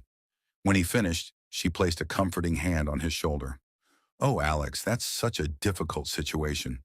Your mother needs legal help. Actually, my husband is a judge. He might be able to assist." Alex's eyes lit up slightly. "Really? You do that for me?" Mrs. Johnson nodded. "Of course. But tell me, do you know where your mother is staying now?" Alex shook his head sadly. "No, but I remember the lawyer who was helping her. His name is Anthony. He lives at number 20 in our state. His son is in my class. Tommy." Mrs. Johnson's eyes widened in recognition. "Anthony, I know him. He's a friend of my husband. This is perfect, Alex. We might be able to locate your mother through him." For the first time in days, a small smile appeared on Alex's face. "Thank you so much, Mrs. Johnson." She squeezed his hand reassuringly. "Everything will be okay, Alex. We'll figure this out. Now, why don't you go join your friends outside? It might help take your mind off things for a bit." Alex nodded, feeling a glimmer of hope as he headed to the playground. Mrs. Johnson watched him go, already planning how she could help reunite this young boy with his mother. After her conversation with Alex, Mrs. Angela wasted no time discussing the matter with her husband, Judge Thompson. "Honey, I have a sensitive case I need your help with," she began. "It's about one of my students, Alex." Judge Thompson listened intently as his wife explained the situation. "This is indeed a complex case," he said, "but we can't ignore a child's welfare. I'll look into it immediately." The next morning, Judge Thompson called his court clerk. "I need 2 summons prepared immediately," he instructed. "One for Mr. and Mrs. Miller, and another for a woman named Amanda." The clerk nodded. "Yes, Your Honor. I'll have them ready within the hour." By afternoon, 2 official-looking envelopes were on their way. A court courier drove to the Miller mansion first, ringing the doorbell with a sense of importance. The housekeeper answered. "Yes? Delivery for Mr. and Mrs. Miller." the courier said, handing over the envelope. At the same time, another courier navigated the bustling streets to find Amanda's modest apartment. He knocked on her door repeatedly until she answered. "Ms. Amanda?" he asked. When she nodded, he handed her the envelope. "Court summons for you, ma'am." Back at the mansion, Mr. Miller tore open the envelope, his face growing redder as he read. "Sarah," he yelled. "Come here now." Sarah rushed in. "What is it, dear?" Mr. Miller's voice shook as he read aloud. "You are hereby summoned to appear in court to prove the biological parentage of the child known as Alex. This is outrageous." Sarah's face paled. "How did this happen? We were so careful with everything." Mr. Miller crumpled the paper in his fist. "I don't know, but we're not going down without a fight. Call our lawyer immediately." On the day of the hearing, the courtroom buzzed with tension. Judge Thompson entered and everyone rose. "Be seated," he said. "We're here to determine the true parentage of Alex. Let's begin with the previous DNA test results." Mr. Miller's lawyer stood up. "Your Honor, we have those results here. They clearly show my client is the father." As he handed over the documents, the court-appointed investigator interrupted. "Your Honor, I have an urgent matter to report." Judge Thompson nodded. "Proceed." The investigator took a deep breath. "We found evidence that the original DNA test was tampered with."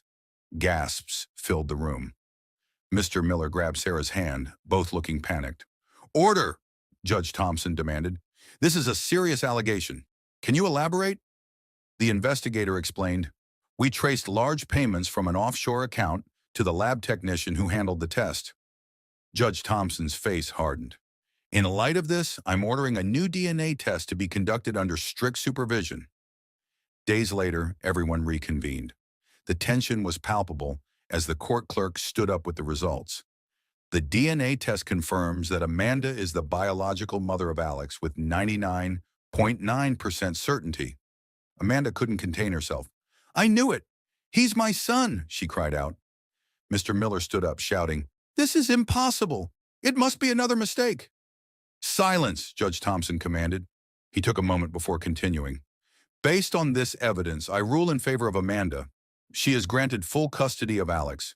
He then addressed the Millers directly. "You are ordered to return the prize money of $20,000 to Alex, to be held in trust by Amanda." As the gavel fell, Amanda hugged her lawyer, sobbing, "Thank you so much. I can't believe it's finally over." Outside, Alex broke away from the Millers and ran to Amanda. "Mom!" he cried, throwing himself into her arms. Amanda held him tight, her voice shaking. "Yes, yes, my darling. We're together now, and I promise nothing will ever separate us again." Mr. Miller watched the scene, his face a mix of anger and defeat. "This isn't over," he muttered to Sarah. "We'll appeal. We'll fight this." But as they watched Alex and Amanda leave hand in hand, both knew that their perfect family facade had crumbled for good. Mr. Miller and Mrs. Miller were furious after losing the court case. Weeks had passed, but the bitterness in their hearts only grew stronger. They couldn't believe they had lost custody of Alex, the boy they had raised as their own. "I can't just let them take Alex away from us like this," Mr. Miller muttered, his voice thick with frustration.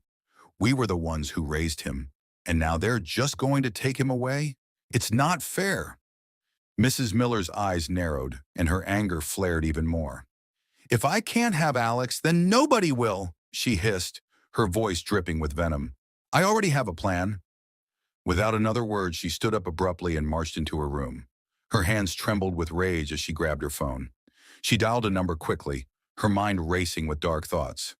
"Yes, are you and your men ready?" she asked, her tone cold and commanding. "Everything happens today. When you kidnap the boy, make sure you kill him." There was a brief silence on the other end of the line before she continued, her voice filled with twisted satisfaction. "Let's see how they feel when they lose him too. If I can't have Alex, then nobody will. We all lose the boy." She ended the call with a wicked laugh, the sound echoing through the room. "Now let's see who loses," she muttered to herself. "If I can't have Alex, then nobody else will. We all lose the boy." Her eyes gleamed with a dangerous light as she walked out of her room. She found her husband, Mr. John, in his study. "Honey, don't worry about a thing," Emily said, her voice dripping with false sweetness. "I have everything under control." Mr. John looked up from his desk, his face etched with concern. Emily, I don't think you're making a good decision here. I overheard what you said on the phone. He stood up, his voice rising. Are you out of your mind? You want to kill an innocent boy? No, this is not a good decision at all. Emily's face hardened. Honey, are you happy that they took Alex away from us after all we've done for him? She crossed her arms defiantly. This is my decision, and it's final. Mr. John ran his hands through his hair in frustration. Emily, listen to me. You're my wife, and I love you. But this is wrong on so many levels.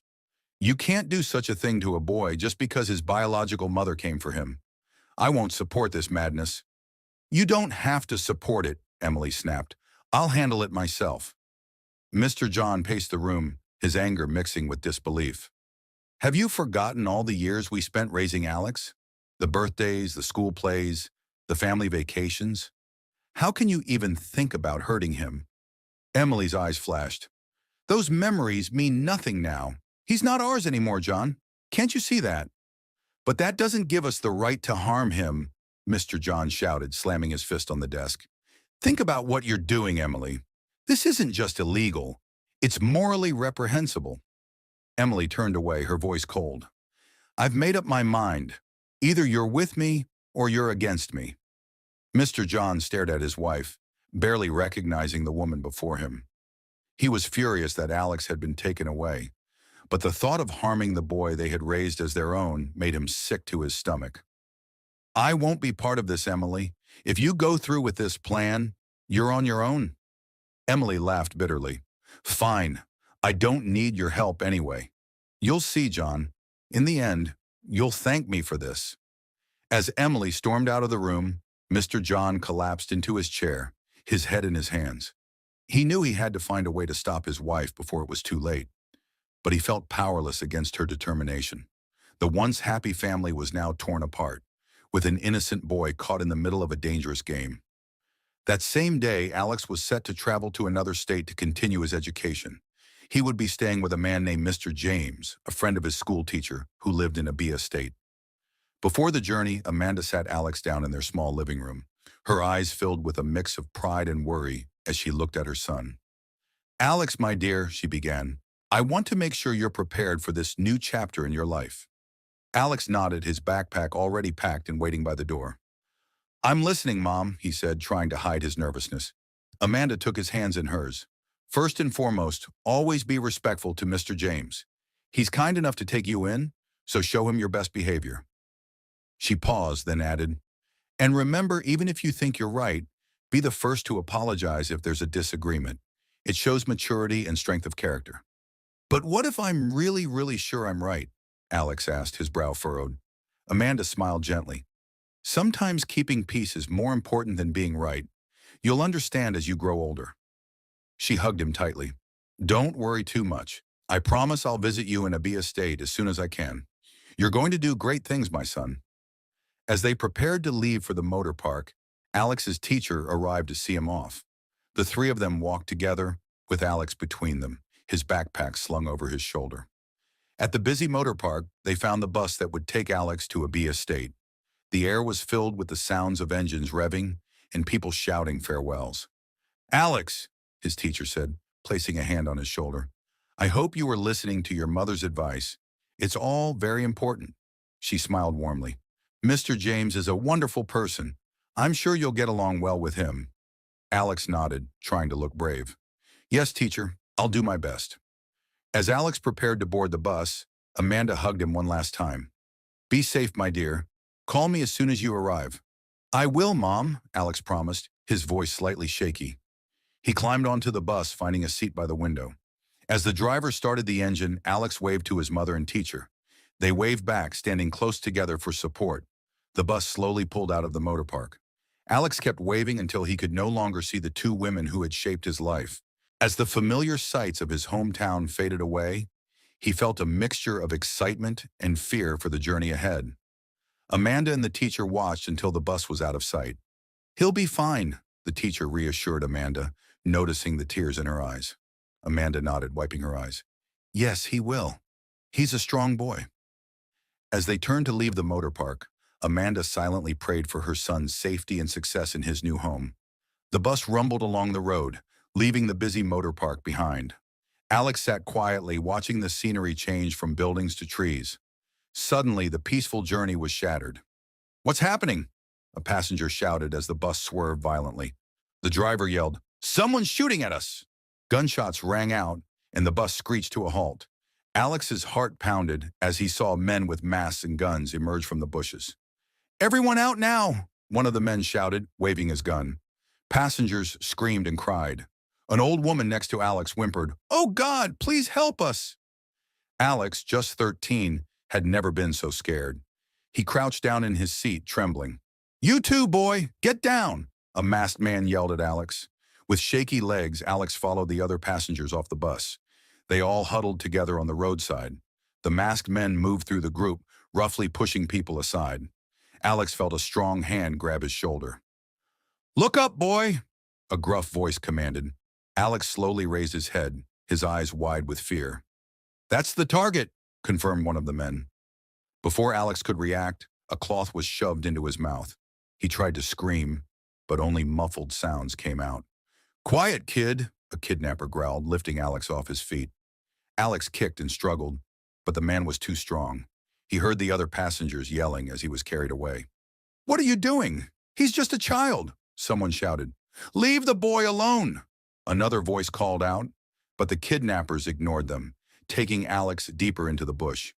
"Keep moving," one man said, pushing Alex forward. They walked for what felt like hours to Alex. The bush got thicker, making it hard to see where they were going. Finally, they reached a small clearing. One of the men shoved Alex to the ground. "Sit there and don't move," he ordered. Alex huddled on the ground, his arms wrapped around his knees. He wanted to cry, but was too scared to make a sound. The kidnappers stood around, talking in low voices. "When's the boss getting here?" one asked. "Soon," another replied. "He wants to see the boy himself." Alex's mind raced.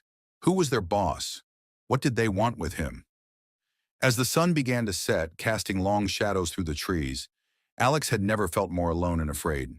He thought of his mother and wished he had never left home. One of the kidnappers looked at Alex and chuckled. "Scared, kid? You should be. The boss has big plans for you." Alex shuddered, wondering what those plans could be. All he could do now was wait in terror for the arrival of the mysterious gang leader. As the sun set, Amanda paced in her small living room. She kept checking her watch, growing more anxious with each passing minute. "He should have called by now," she muttered, reaching for her phone again. She dialed Alex's number, listening to the rings with hope, but once more she heard the automated message.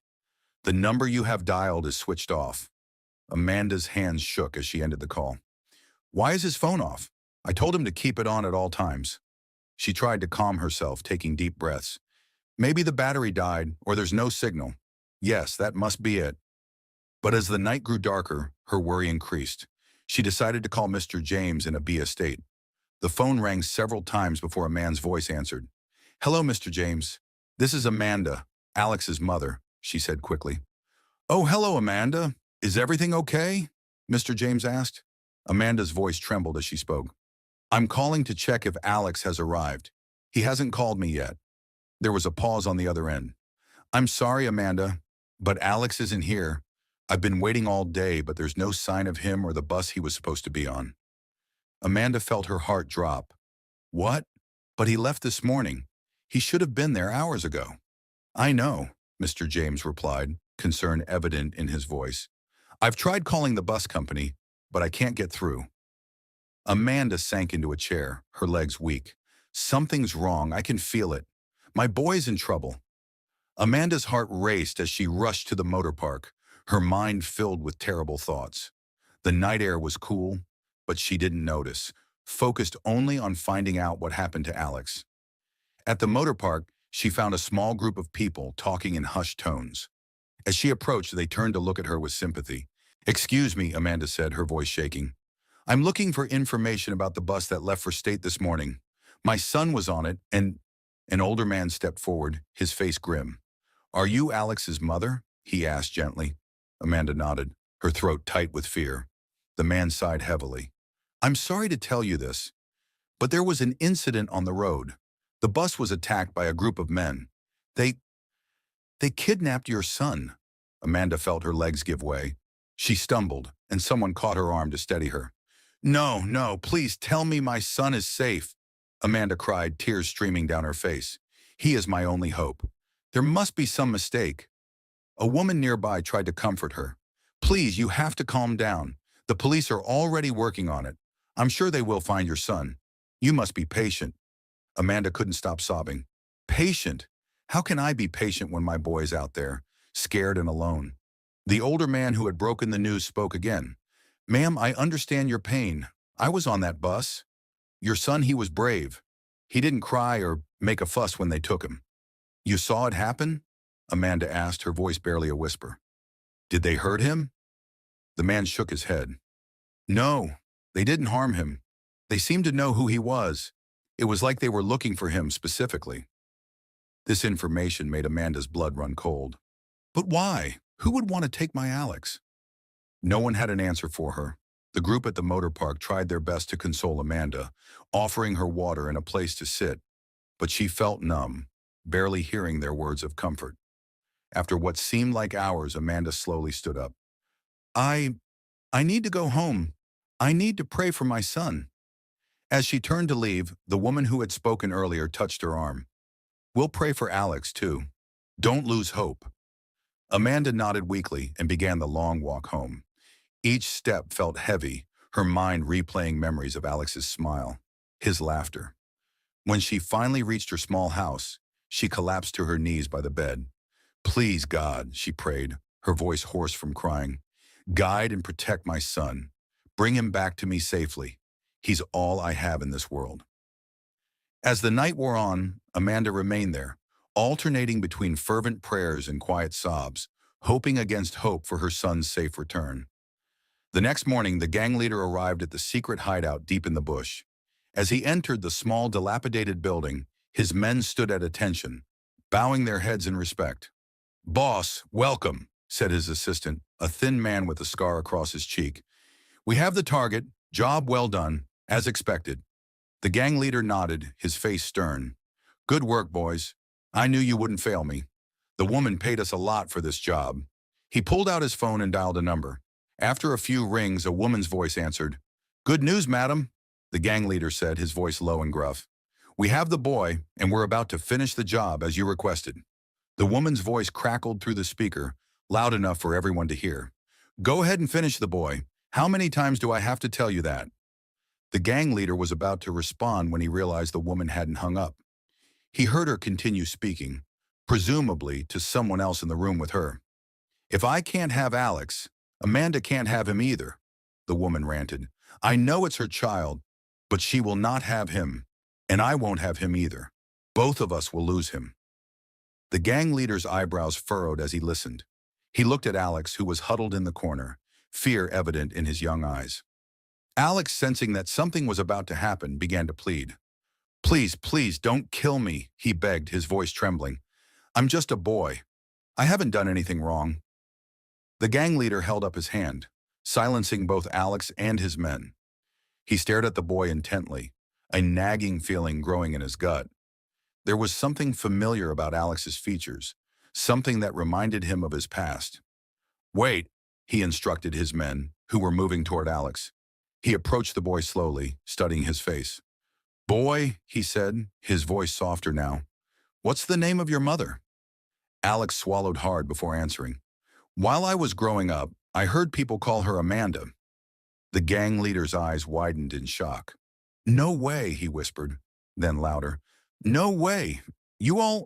We can't kill this boy. He might be my son. His men exchanged confused glances. The assistant stepped forward. Boss, what are you talking about? The gang leader ignored him, focusing on Alex. Tell me, boy, what does this Amanda look like? What's her complexion? Alex, still trembling but now also confused, described his mother in detail. As he spoke, the gang leader's face grew paler. Has Amanda ever told you anything about how she gave birth to you? The gang leader asked urgently. Alex nodded slowly.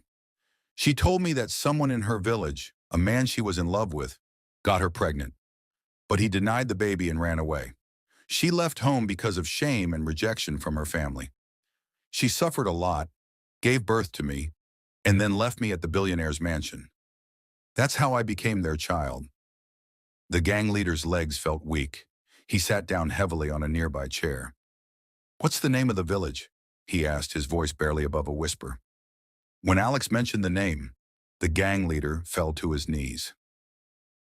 This is my son, he said, his voice filled with awe and regret. A long time ago, I got his mother pregnant and ran away to the city. I guess she did the same. The other kidnappers looked at each other, amazed and surprised by this turn of events. One of them, a burly man with a thick beard, stepped forward. But boss, he said hesitantly, what are we going to do now? If the target is your son, we can't kill him. How do we handle this? The gang leader stood up slowly, his mind racing. He looked at Alex, seeing himself in the boy's features. Then he turned to his men, his decision made. It's simple, he said. We'll continue with the boy's journey, take him to where he was going. We'll lie to the woman who hired us, tell her we killed the boy, then collect our full payment. Alex, who had been listening to all of this with growing amazement, felt a surge of relief and happiness. You're my father? He asked, his voice filled with wonder. The gang leader nodded, a small smile forming on his tough face. It seems so, boy. It seems so. One of the kidnappers spoke up. But boss, what about the woman who hired us? Won't she be suspicious if she doesn't see a body? The gang leader waved his hand dismissively. Leave that to me. I've been in this business long enough to know how to handle these things. He turned back to Alex, his expression softening. I know this is all very sudden and confusing for you, boy, but I promise I'll explain everything. For now, we need to get you to safety. Alex nodded, still trying to process everything that had happened. What about my mother? I mean, Amanda. She must be worried sick about me. The gang leader's face clouded with guilt. We'll deal with that too, but first let's get you out of here. He turned to his men. Prepare a vehicle. We're taking the boy to his original destination. And remember, not a word of this to anyone. As far as the world is concerned, the job was completed as requested. As his men scrambled to follow his orders, the gang leader knelt beside Alex. I know I have a lot to make up for, he said softly. I abandoned your mother, and I've lived a life that's, well, it's not something I'm proud of. But finding you, it's like a second chance. If you'll let me, I'd like to try to be the father I should have been all along. Alex looked at the man who had just minutes ago been prepared to end his life, but who now looked at him with a mixture of regret and hope. He didn't know what to feel or what to say, but deep down, he felt a strange sense of peace, as if a missing piece of his life had suddenly fallen into place. I think I'd like that, Alex said hesitantly. But what about the billionaire's wife? Why does she want me dead? The gang leader's face hardened. Don't worry about her. I'll make sure she never bothers you again. You're my son, and I protect what's mine. As they prepared to leave the hideout, Alex couldn't help but marvel at how quickly his life had changed, from fearing for his life to discovering his long-lost father.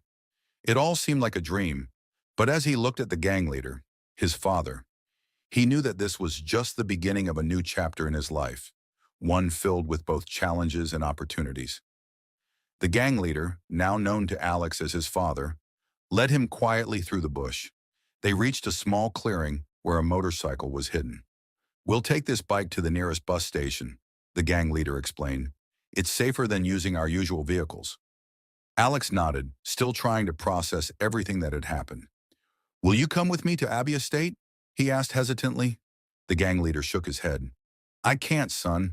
It's too risky, but I'll make sure you get there safely. They rode in silence, the cool wind whipping past them. At the bus station, the gang leader bought a ticket for Alex. Remember, stick to the original plan, he said, handing Alex the ticket. Go to Mr. James in Abbey Estate. Act like nothing happened. Alex looked worried. But what about Mom? She must be so scared. The gang leader's face softened. I'll take care of that. I'll find a way to let her know you're safe without revealing what really happened. As the bus arrived, the gang leader pulled Alex into a quick, awkward hug. Stay safe, son. We'll figure this all out soon. When he called Obina, his father's voice was full of pride.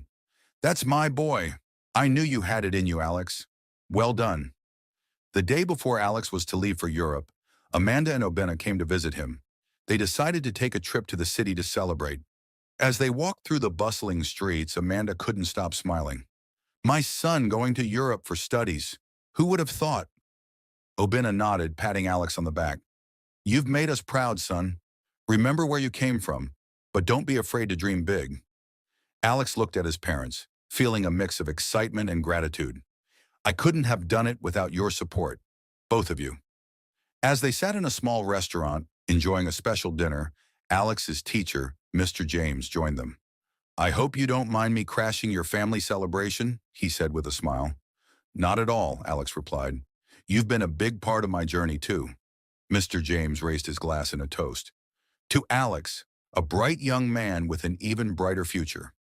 May your time in Europe be filled with learning and growth. They all clinked glasses, and Alex felt overwhelmed with emotion. He was about to embark on a new adventure, but he knew he had the love and support of his family behind him. As they walked back to their hotel that night, Alex, between his parents with Mr. James following, felt ready to face whatever challenges lay ahead in his new life in Europe. Alex boarded the plane to Europe, a mix of excitement and nervousness in his stomach. As he settled into his seat, he thought about the journey ahead. Upon arriving, Alex found himself facing new challenges. The first day of classes was overwhelming.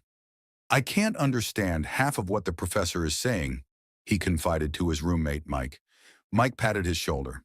Don't worry, man. It gets easier. We're all in the same boat. As weeks passed, Alex worked hard to keep up. Late one night in the library, he sighed in frustration. A classmate, Sarah, noticed and sat next to him. Tough assignment? She asked. Alex nodded. Sometimes I wonder if I'm cut out for this. Sarah smiled encouragingly. You are. I've seen how hard you work. You'll get there. Months turned into years. Alex's dedication paid off. During his final year, his advisor, Dr. Johnson, called him into his office. Alex, your research project is outstanding. Have you considered graduate school? Alex beamed with pride. Thank you, sir. I'm thinking about it.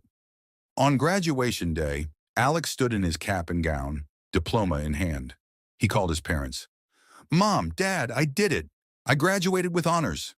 Amanda's voice was filled with joy. Oh, Alex, we're so proud of you.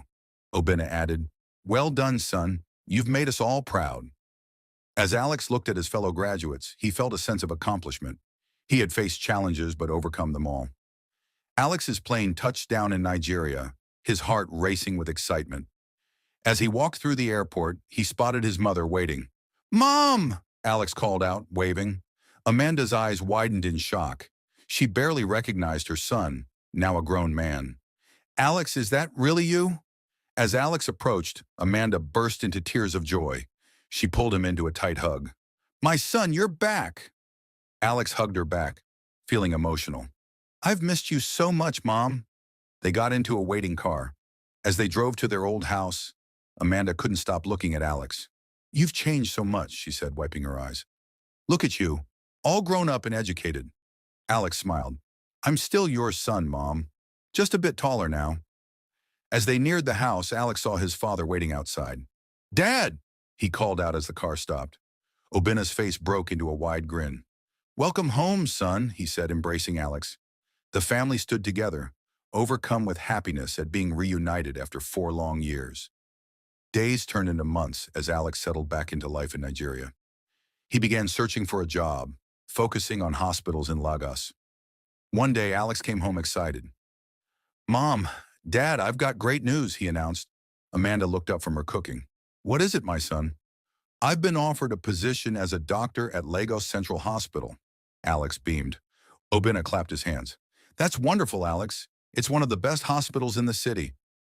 As Alex's career took off, the family's life improved. They moved to a better house, and Amanda no longer had to work long hours. One evening, Obena sat Alex down for a serious talk. Son, there's something I need to tell you, he began hesitantly. Alex listened in shock as Obena confessed his past as a kidnapper and revealed who had wanted Alex dead. How could they want me dead? Alex asked, his voice shaking with anger. After all those years? Amanda tried to calm him. Alex, please try to understand. People do terrible things out of fear and greed. Alex stood up, pacing the room. I need some time to process this, he said. Later that night, Alex reflected on his life.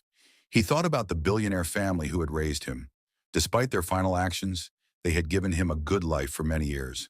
The next morning, Alex approached his parents. I've been thinking, he said. What they did was wrong, but I want to forgive them. Maybe one day we can all reconcile. Obina looked at his son with pride. You're a better man than I ever was, Alex. Your forgiveness gives me hope for the future. Years passed, and Alex had become a respected doctor at Divine Health Hospital in Lagos. One busy afternoon, a nurse rushed into his office. Doctor, Alex, we have an emergency case. A woman needs an urgent blood transfusion, she said breathlessly. Alex hurried to the emergency room. As he entered, he froze. The patient was Emily, the billionaire's wife who had once wanted him dead. Dr. Alex, are you all right? The nurse asked, noticing his hesitation. Alex shook himself out of his shock. Yes, I'm fine. What's the patient's status? As they briefed him, Alex learned that Emily needed a rare blood type. After checking the records, they made a startling discovery. Dr. Alex, you're the only match we have for her blood type, the head nurse said. Alex stood silent for a moment, his mind racing. The woman who had tried to have him killed now depended on him for survival. Doctor, we need to make a decision quickly, a colleague urged. Alex took a deep breath. Prepare for the transfusion. I'll donate the blood. As they set up the procedure, a nurse asked, Dr. Alex, do you know this patient? Alex nodded slowly. It's a long story. Let's focus on saving her life. After the transfusion, Emily's condition stabilized. When she regained consciousness, the head nurse approached her. Mrs. Emily, you're very lucky. We found a blood match just in time, she explained. Emily, still weak, asked, Who donated the blood? The nurse smiled. It was one of our doctors, Dr. Alex. He's quite a hero around here. Emily's eyes widened in recognition. Alex? It can't be the same Alex. Just then, Alex entered the room. Emily gasped, tears forming in her eyes. Alex, is it really you? She asked, her voice trembling. Alex nodded. Yes, Mom, it's me. Emily broke down, sobbing. Oh, Alex, after everything I did, you saved my life. Alex approached her bed. Everyone deserves a second chance, Mom. Emily struggled to sit up, reaching for Alex's hand. I don't deserve your kindness. What I did was unforgivable. I'm so sorry, Alex. Alex gently held her hand. The past is behind us now. Focus on getting better. As he turned to leave, Emily called out, Alex, please, can you ever forgive me? Alex paused at the door, looking back at the woman who had once been like a mother to him. Forgiveness is a journey, Mom. We've taken the first step today. Alex stood in the hospital hallway, his mind swirling with conflicting emotions.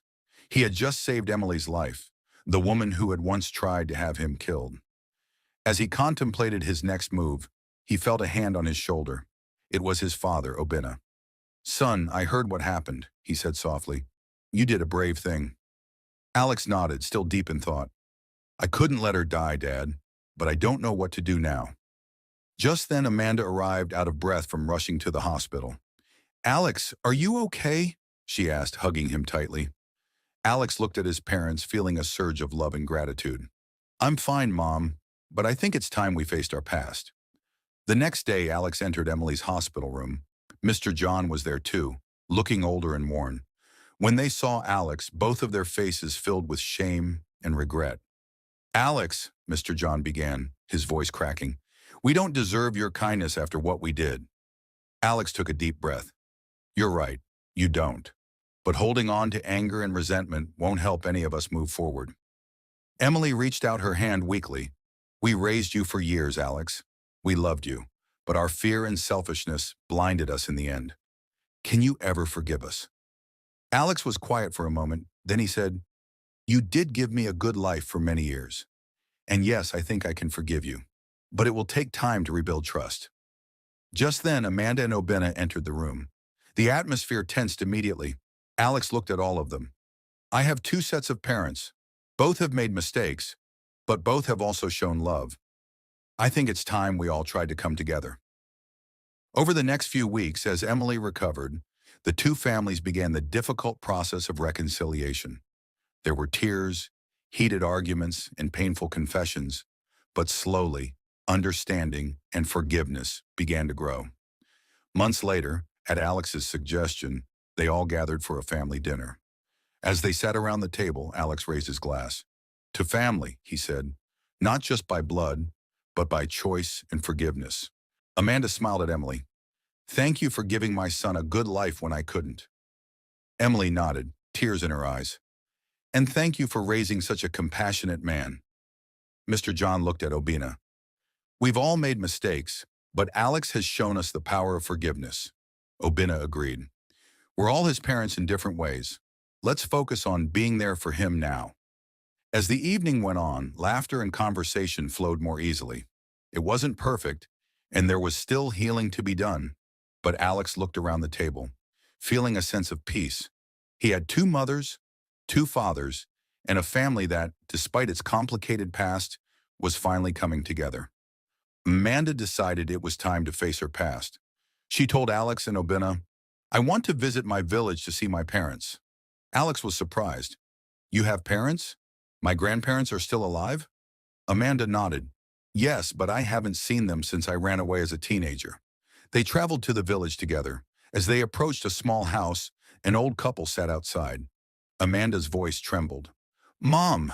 Dad! The old woman squinted, then gasped. Amanda! Is that you, my child? Tears flowed as Amanda hugged her parents.